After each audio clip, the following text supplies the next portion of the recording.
What's up, you guys? Welcome back to my channel. It is Ali, your eccentric nomad. I'm excited to chat with y'all today. Make sure my mic is on.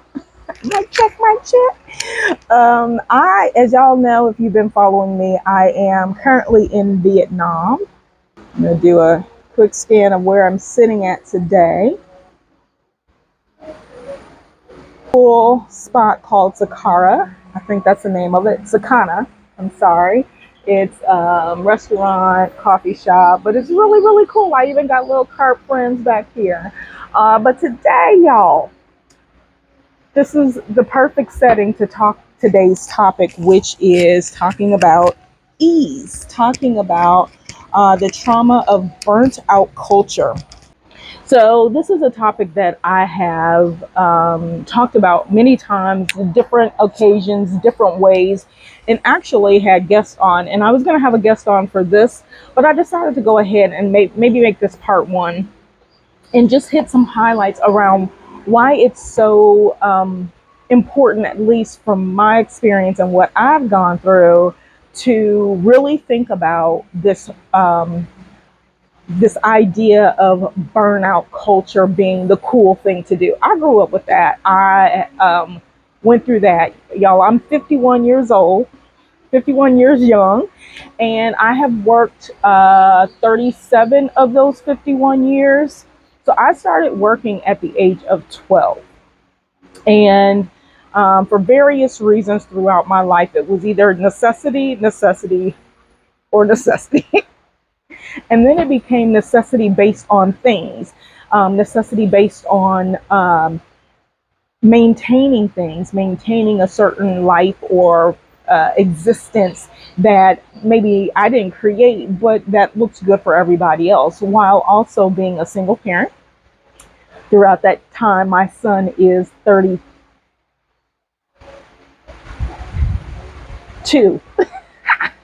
My God, like I literally was like, oh my God, he's 32. I know he's 32 though. Anyway, and so my experience through this whole, y'all see these carps? I don't know if y'all heard that or not, but they literally are jumping like dolphins up in this joint. But anyway, my experience, even being team no sleep, I did all of this stuff, busting my tail to get where I am now, which is in this, very more comfortable, relaxed space. But I often wonder, did I have to go through so much to actually get here? And oftentimes we think that it's necessary to go through pain and frustration and things like that. And I do agree to a certain extent. It seems like we really don't understand things unless we experience them ourselves.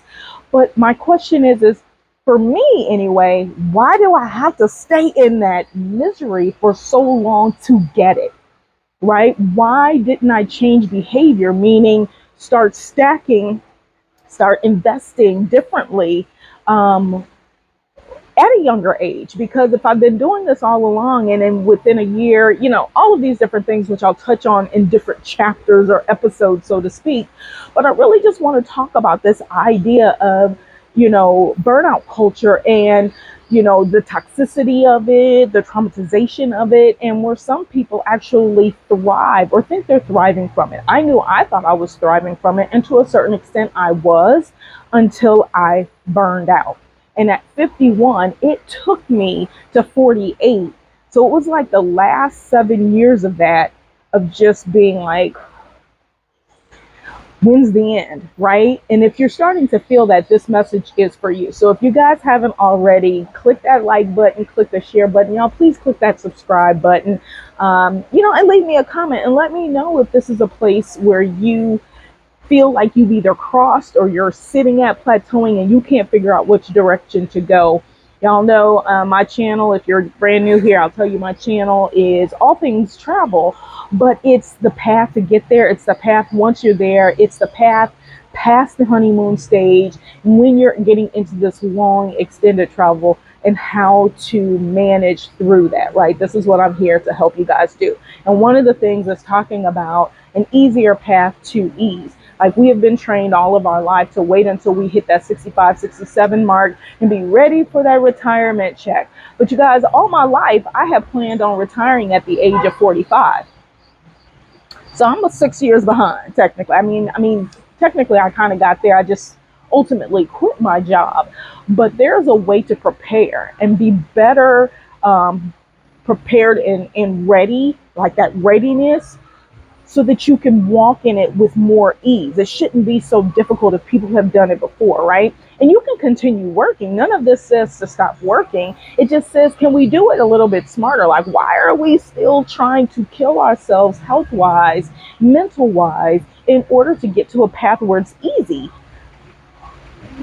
What if we don't have to do that? What if we can get there in advance by thinking about some of the sacrifices or processes or steps to get there, and figure out what it is, the life that we want to live before then, right? Like, so we're programmed to believe what retirement's supposed to look like, what ease is supposed to look like. But what if that isn't really it for you? And that's why, like, I have a travel course out there, y'all, if y'all don't already know, where we start with talking about what your why is. It could be your purpose. It could be just something that you dream. I have a saying, experiences are better than dreams, but you have to dream first to figure out what the experience is. Otherwise, you're constantly following what someone else, or this picture, what someone told you a dream or an experience or your purpose or life is supposed to be.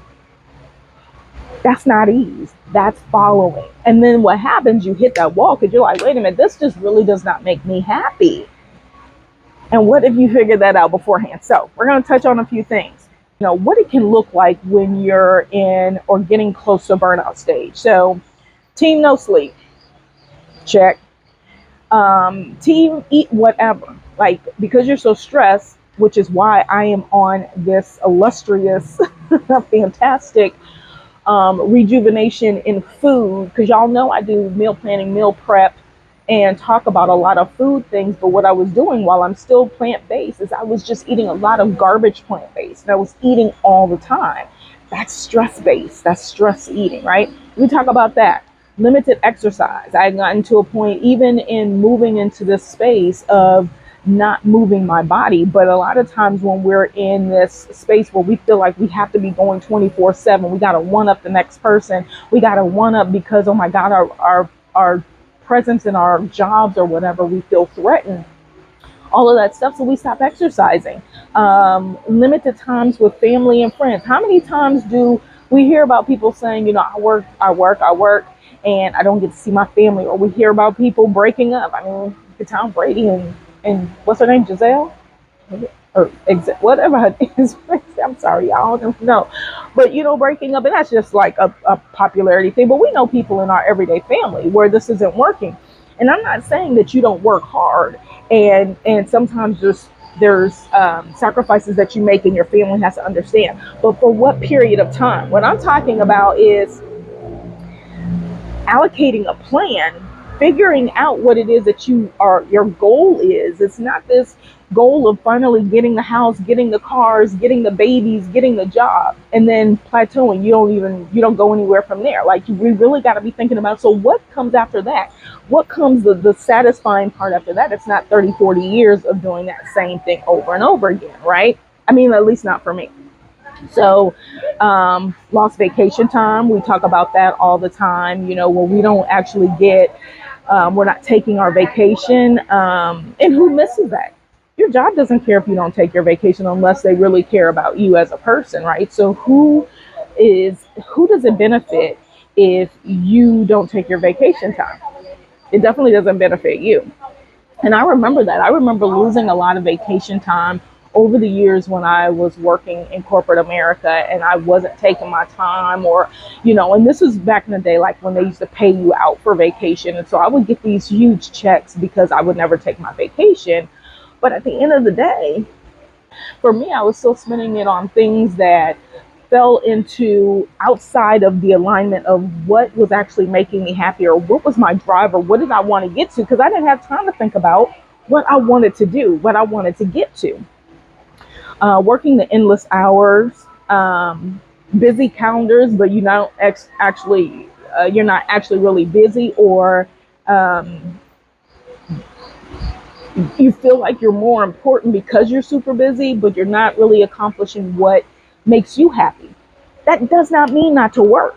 That does not mean not to go to college. It doesn't mean not to strive for greatness. It does not mean to not start that business that you wanted to start. It doesn't mean any of that. It means prioritizing and filtering in some things that you enjoy along the way so that you actually set attainable goals. And that's what this is. This is about how to actually embrace the cancel culture of burnout being a way of life. Let's cancel that and actually talk about ease being what we're actually striving for.